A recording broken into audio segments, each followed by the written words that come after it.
Menteri Ketenat ke Kuat Kekia James PK Sangma minta ke sengiu lai thu pak Sorkar ke yai budin pat Ketenat Ministry of External Affairs MEA benit chau no iki Samla ke Sahkut ke Ukraine. James ke Sangma lai thu baki don katu kan ningut ki kena ki blayo mi na ki jakasa baki don.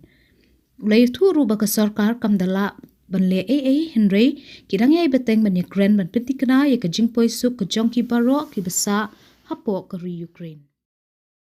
We are in touch with the MEA. There are many citizens, Indian citizens being evacuated from Kiev and from other places in Ukraine. We are in constant touch.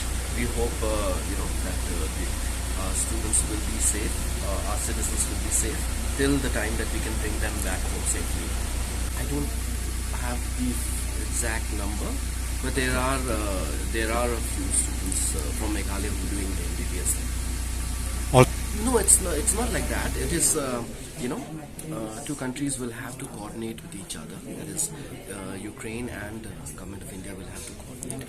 This is something that will be coordinated by the Ministry of External Affairs. So our role is very limited to that of making sure that we are in constant touch with MEA to make sure that the exercise of bringing them back is being carried out, and we provide the kind of necessary information that is required from our end.